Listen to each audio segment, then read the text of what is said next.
ôtez la paille, vous êtes sous le seuil légal. Éthilo est installé à la Technopole de Troyes depuis 3 mois seulement. Le parcours a été assez long, 5 ans, et si le Carpentracien a dépassé la Loire, c'est que la région Champagne-Ardenne, ainsi que, entre autres, des investisseurs privés, ont beaucoup aidé l'entreprise dans son installation. L'histoire d'Éthilo a vraiment commencé à Reims à l'occasion d'Innovact en mars 2008. Et là, coup de chance, nous sommes repérés d'abord par les gens de Plug and Start de Troyes.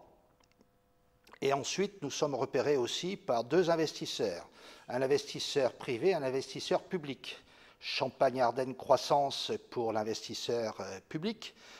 Et le fonds des investisseurs privés, nous avons une aide complète de la part de la Technopole, puisque nous sommes en incubation avec tout ce que ça peut représenter comme avantage pour nous, en termes de loyer, en termes d'infrastructure. J'aurais dû monter normalement cette société en région PACA.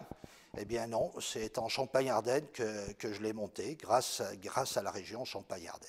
Non seulement ce n'est pas un regret, mais j'en suis très satisfait parce que, au-delà de l'avantage matériel que nous avons eu à venir nous installer ici, il y a l'accueil des gens. Et les gens de la région sont extrêmement agréables, ils sont chaleureux, et donc tout se passe bien. Pour l'instant, tout se passe très très bien.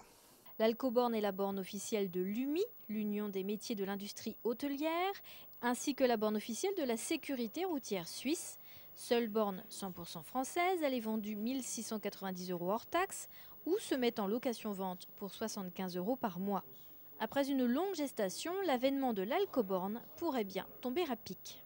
Monsieur le ministre Borloo souhaite rendre obligatoire ces bornes éthylotests dans les discothèques et dans les bars d'ambiance, où normalement, d'ici le mois de juin, l'obligation serait faite pour ces établissements de s'équiper d'une borne éthylotest. Ça fait 5 ans que nous travaillons sur ce projet, que pour faire ce projet, ça a été jusqu'au mois de décembre où nous avons eu de l'aide financière, ça a été des fonds propres.